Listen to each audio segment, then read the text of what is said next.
Hello, and welcome to ClearSCADA 2010. This short video will introduce you to the basic concepts of the ClearSCADA interface and help you get the most from your ClearSCADA experience. We will start with a basic overview of the client interface, and then move on to add some configuration. Finally, we will look at how a user would interact with ClearSCADA in day-to-day situations. What you are looking at now is the ClearSCADA client interface called Vuex.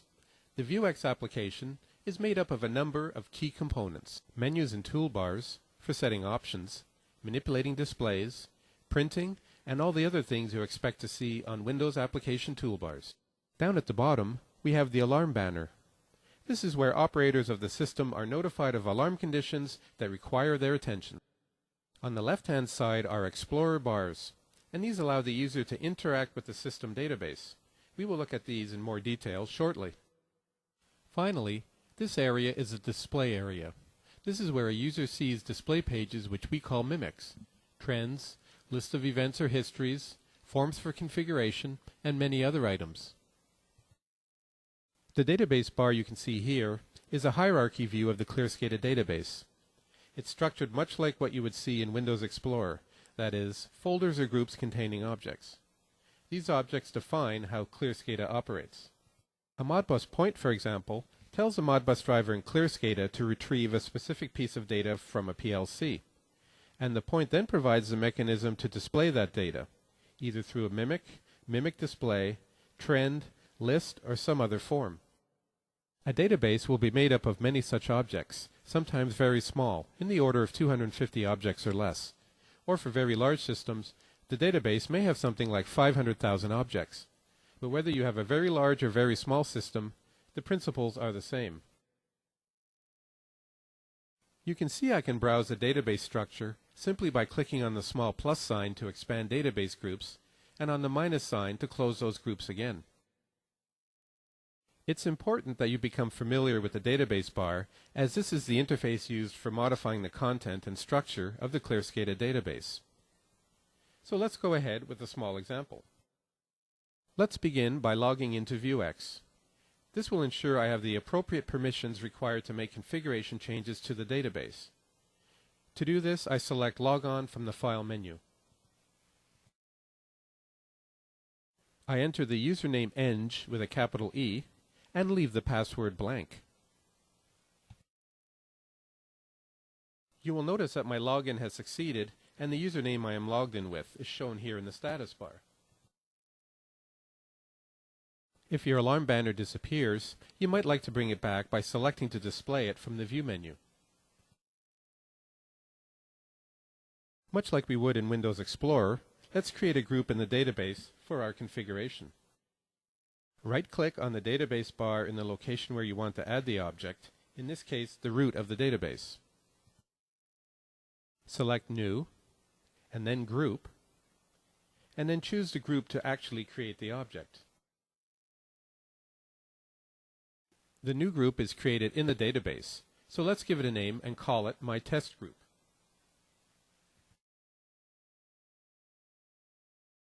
Press Enter once you have entered the name. You'll see when I open My Test Group, there's a mimic inside called Default, and I can use this to create a display. More on that in a minute. Let's now create an analog point. We will use an internal analog point, which is simply a point type that does not connect to real physical devices, but can be controlled by a user. These point types are great for testing and simulation, which suits our aims perfectly. Like we did for the new group, right-click in the location where we want to add the object, this time in My Test Group. Select New, then Internal, and then Analog Point. Type in the name of the point. Let's call it Water Level. Now we need to configure the way that the point will behave. Double-click on the point in the database bar, and the Properties form will open in the display area. The Properties form allows you to configure the point by modifying the actual properties of an object that controls its behavior. Select the Historic tab, and tick the box to enable historic logging. ClearSCADA will now send any point value changes for our water level point to the built-in historian for future reference, trending, reporting, or archiving. At the bottom of the same tab, select the option to Use Raw Data. Save the Properties form by clicking on the Save icon in the toolbar and close the Properties form. We will now add this point onto a mimic to help provide a simple interface for our users. Double-click on the default mimic in My Test Group. The mimic will open in design mode. The pink box at the bottom of the mimic indicates that we are now in design mode and changes can be made. Click on the water level point in the database bar and drag the point onto the mimic. You will notice this menu is displayed. This menu provides a list of the most commonly used properties of this object. Select a name property, and this will add the name of our point onto the mimic. Drag the point again from the database bar, and this time select Value and then Formatted Value. The formatted value will display both the value of the point as well as the units defined in the point, and we will configure the units in just a minute. Drag the point twice more, select Last Updated, and then select Value, Vertical Bar, and Up. Now let's arrange the mimic to make it nice and clear. Save the mimic using the Save icon on the toolbar, and then set the mimic in Run mode by clicking on the Design Mode icon. Notice that there is no value currently displayed on the mimic. This is expected as we have not yet set any value for our water level point. Let's do that now. Right-click on the water level point in the database bar and select Hand Control. Enter the value 10 and press OK. The values on the mimic will now update. Note that the value shows 10. The vertical bar has moved up to indicate the value, and the last updated time has changed to automatically reflect the time the point value last changed. All this is controlled by the data properties of the point, which are maintained by ClearSCADA. Let's change the value again. And notice that all the values update on the mimic. But since values are often meaningless without context, let's go back and add some units to the point and maybe modify our point scaling. Double-click on the water level point, scroll down to the Formatting section, and add the units of m for meters.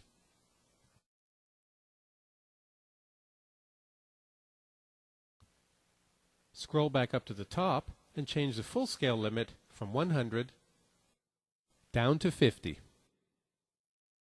Now save the point and close the Properties form. On the mimic, now we have units displayed automatically for us, and the scaling of the vertical bar has automatically changed to the new scaling we just configured. This shows the power of an object-based model where everything is based on the properties of the objects in the database. On the mimic, click on the point name. This menu displayed is referred to as an object menu. It provides a list of predefined actions that can be performed on this object. An operator uses these options to interact with objects in the database. For example, the View dialog shows data information about the object.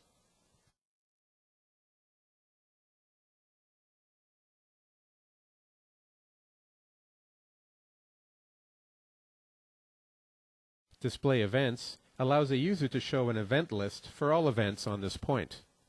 You can see from this list that ClearSCADA has automatically recorded all the events for this object, its creation, configuration changes, and hand controls where we change the values and so on. This provides an audit trail of everything going on within the system for analysis of faults, tracking of user actions, and so on. From the Object menu, select Display Historic Trend. Note that the data we hand-controlled is shown on the trend. Using the mouse wheel, you can zoom in and out, so we can zoom in to see the details of the recently logged data.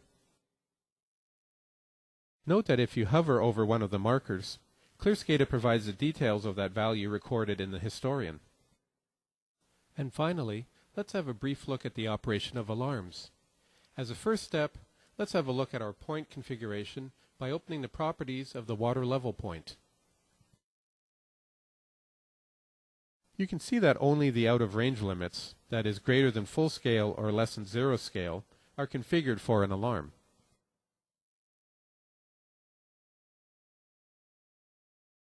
Let's set the high limit to be 40 and configure it as a critical severity alarm. Save the configuration, and using the hand control, we can now force this point into alarm.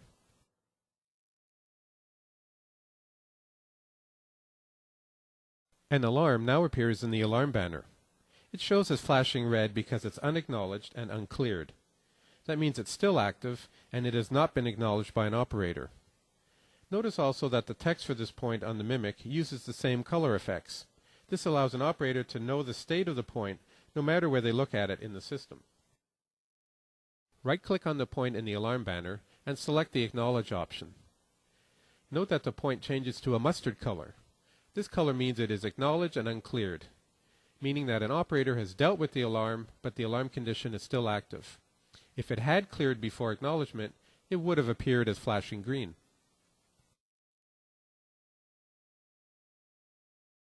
Now hand control the point again so it's no longer an alarm, and note that the alarm disappears from the alarm banner. The history of this alarm is stored in the event journal, so a user always has a record of what really happened. Selecting Display Events from the Object menu shows these events as the point alarm changed state and was acknowledged and then cleared. ClearSCADA provides many more features than those we have looked at in this short presentation. So you can feel free to have a look at other objects available in ClearSCADA by simply right-clicking on a database location and creating the object using the New Menu option. And at any time, you can get help on a specific object or property of an object by pressing F1. The context-sensitive help will then provide details of that specific feature. And that takes us to the end of this first introduction to ClearSCADA.